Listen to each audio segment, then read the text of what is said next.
Hi, everybody. This is the Brett Davis Show coming to you from IQ Podcast in beautiful Coronado. Today's guest is Scott Bligh, who is an amazing sheriff helicopter pilot that I've been a friend of mine had told me about. And what a fascinating job that you have. You've served in the U.S. Navy also. Thank you for your service there, sir. We appreciate that. Sure thing, Brett.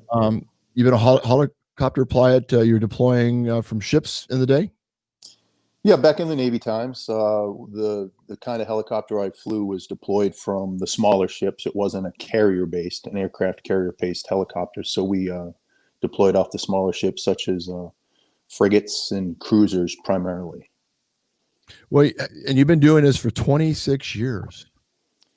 26 years with the Sheriff's Department. And then prior to that, as you already mentioned, was the Navy. Does it seem that long? It doesn't. It doesn't, because I'm still trying to, in my head, tell myself that I'm not as old as I am. Trying to feel like I already mentioned to you a little bit earlier, trying to hang with the youngsters. And I think if I don't succumb to, oh my God, you're 54 years old, it's a little bit easier to hang out and do the kind of things they're doing. Physically, I'm talking about. Mentally, a whole other ball game. But I'm just talking about the physical stuff, which we talked briefly about earlier. Sure. We'll talk more about that in a little bit, because that's I'm sure a vital part of you staying healthy also. Yeah, it sure is, especially with the people I work with. I bet. Yeah. So, it says that it mentions also about you being involved with Cal Fires, and in San Diego, as you know, because we haven't really had much rain in, really like a decade. It's been kind of dry. Sure. We've had more fires. And so this was never probably part of the job when you started, was it? No, this for us, it's always been a minor part of the job, but what really kicked off our involvement in the fire suppression game was the 2003 Cedar Fire. And at that point, we did have a couple regional helicopters that were in San Diego, but there were fires up in northern part of California, and they left our San Diego region to go take care of the fires up there. And we were basically left with nothing.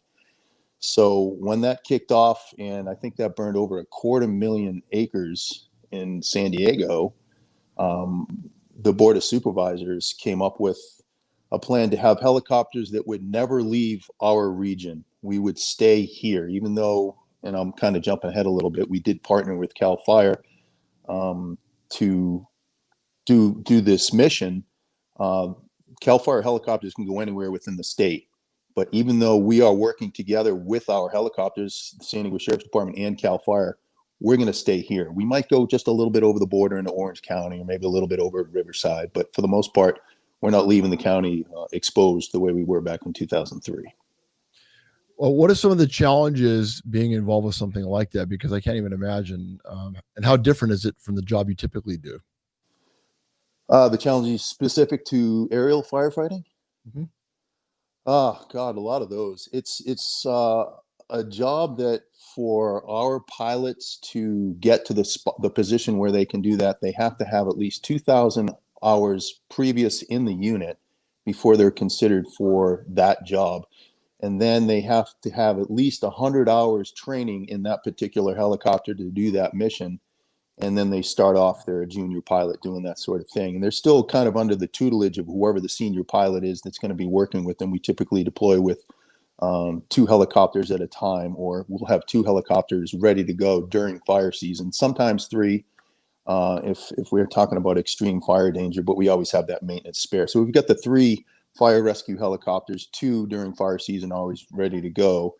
And it's just a continual learning process. Once you get signed off, and when I signed off, I mean we have a Cal Fire aviation inspector come and sit with us and make sure that we're safe to do the job, and that happens every year. So when the first time that guy, he's never been doing the fire job before, it's his first fire season, he's still going to be more or less under the wing of a more senior pilot. So you're continuously learning, even though on paper you've checked all the boxes for what you're required to do before you sit in that seat.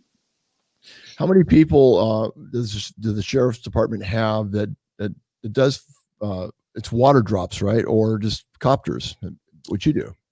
Right. We have our unit is still law enforcement aviation primarily, but we also have the fire rescue side of the house, and that's my area of supervision. I have a fellow sergeant that works primarily in the law enforcement side of it. So previous to the fire rescue side, I was doing the law enforcement side of it.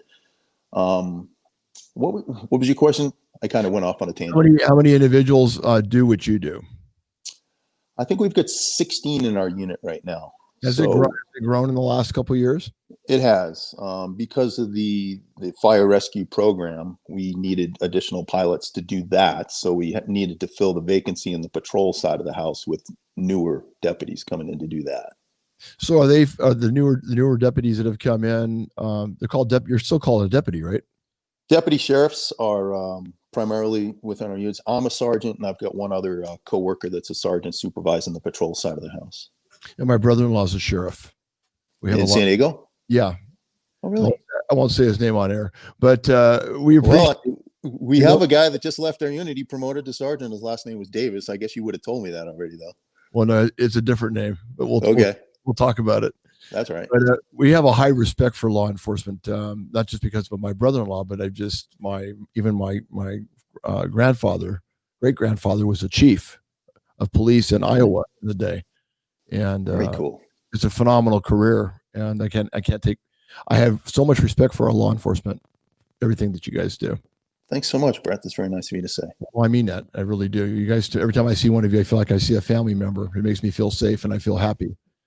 Well, when we see people waving at us, we're just glad they're waving at us with all the fingers instead of just one. That the way things are going these days, we'll take it. Appreciate it. Well, I guess in different countries it means different things, but here we know what it means. Yep. So, how many hours you put your 40 hours in a week, right? And then some, probably. Yeah, we've got typically a 42.5-hour work week is standard for us, and we're working 10.5-hour days. So 4 days a week, 3 days typically off. It's a pretty good schedule. I'm not typically on nights right now, but we do have the daytime part of it and the nighttime part of it. We work from 7 in the morning until 3 in the morning, 365 days a year. Oh. And we have two sides that overlap a little bit, the day shift and the night shift. So we get pretty good coverage. And if we need to cover something in between those hours, we're not typically at work, we can call someone in early, or we can call the crew that just left back in to handle it. But it's pretty rare. We cover the busiest part of the shift. So, I mean, you're in a helicopter most of the time, right? Of course. Not as much these days now that I'm supervising. The guys get to do more of the cool stuff than I do. Unfortunately, I fly desk more. Not as much? Not as much as I used to. I still, if a guy, I think I worked Christmas and I worked Thanksgiving. So some of the younger guys could spend time with their families. So nice. I get some of that. And, someone calls in sick, I'm more than happy to slide in and do the job. But I don't want to kick those guys off the flight schedule. It's their time to do the job now and their time to have the fun. And I just kind of hang back and fill in where I'm needed to support those guys. So you carry weapons on the copter, of course, also. You'd have to, I would think. We do. I mean, anytime we're in uniform or anytime it says sheriff on the side of the helicopter, we're a potential target anyway. That's the way I look at it. So we're going to be armed. Sure. So how has COVID changed your job? I mean, in your department? I mean, has it had an effect at all? We have had a few vacancies due to guys who've had family members that have tested positive. So, they let us know and we say, okay, that's great. You're going to stay out of here for 10 days to 2 weeks, so you potentially don't contaminate the rest of the unit. But we've only been hit, I think, by maybe 2 Astria members within our unit at a time. So we really haven't been hit that hard as far as the COVID goes. When we do a lot of hoist rescues down near the border. There's a lot of, as you already know, immigrant traffic that comes across the borders, and they go through some pretty mountainous, rugged terrain sometimes, and they need rescuing. We do a lot of those rescues, so we have masks that we can use for contact with that sort of situation. So how do you stay focused during a pandemic like this with your health? What do you do daily? Because you definitely look like you're training. You look like you're very healthy. I mean, it's part of your mantra. It's all right. We are us and the SWAT guys. We have out of the building we work, Emergency Services Division in El Cajon, right at Gillespie Field. Right. We have a fitness facility there, and we are some of the few people that are allowed to get in a workout while we're on duty, and we don't abuse that and stay in there all day and call it. But we do put an importance on fitness. Also on our facility is the Cal Fire guys, which I mentioned earlier. They have a building that they operate out of that's right on our area of the airport, and they use the facility as well. We still have to do the COVID, maintain the distancing thing, don't have too many people in the room, wipe down all the equipment and that sort of thing. But it is there for us to use to maintain physical fitness. How many days do you typically work out? Well, I do a variety of different things, but on the average, probably about 5. And, sometimes you just realize as much as your brain tells you want to go, you also have this little other part of your brain that says, you know what, you definitely need a rest today. Heal up a little bit before you pound yourself into submission. So how long are the workouts typically? I don't like to go more than an hour. So if Yeah. I can't do it in an hour, I'm probably not as intense, or I'm kind of goofing off. And, so if that's the case, I don't go there for socialization like you see in a lot of gyms. There's a lot of chatter going on, and the guy says, "Oh, I work out for 2 hours." Well, no, you worked out for about 45 minutes, and that's great. And then you socialize for an hour and 15. So no, I get after it, and then I get out. Yeah, because the thing that's fascinating is I think it would be great for a future show and even an article. I don't know if we have a magazine also to do a story on the conditioning that the sheriffs do, the type of workouts they do. I think the general populace, I think you guys would be great, mentors in that area, because it inspires people when they hear stories about how our law enforcement are working out, and it gives them ideas too, I think. There are a lot of guys on our department that are extremely fit, just animals. But then, like any other profession, unfortunately, you get guys that are not really keeping up. And, people see him and they say, they make fun of, oh, that guy's had a few too many donuts, or, man, he's got a really big gun belt around that big waist. He can carry a whole bunch of things.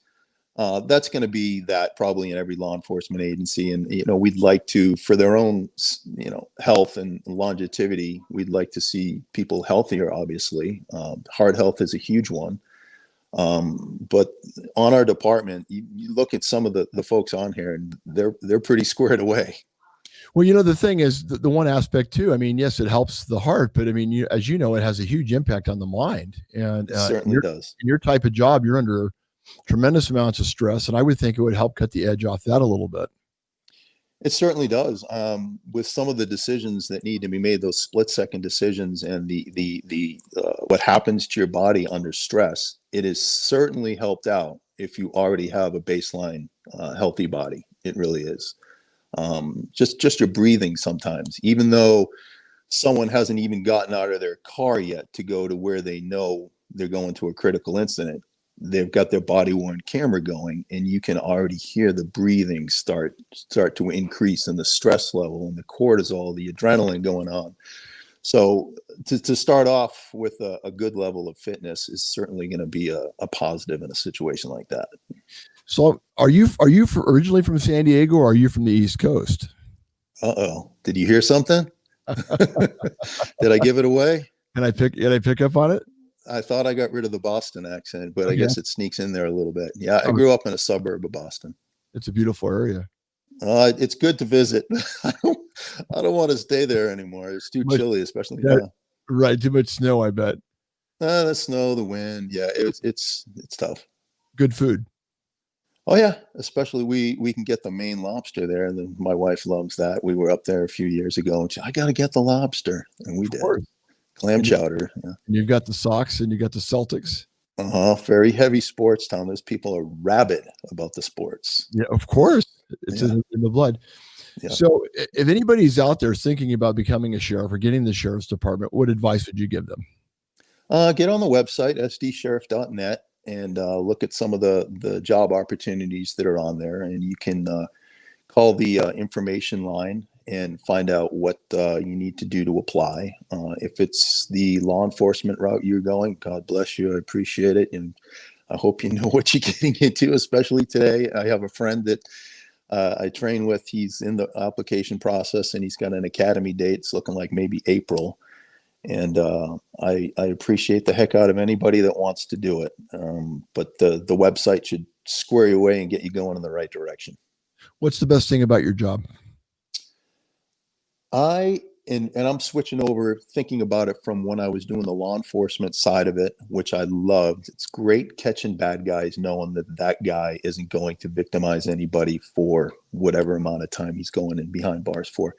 But the fire rescue side of it for me was just spectacular. The amount of people's lives that you either change drastically from, really bad situation, or outright, that person in no way in heck was going to make it unless you were there doing what you're doing. That there's some kind of satisfaction you just can't put a price tag on. That's a pretty good thing.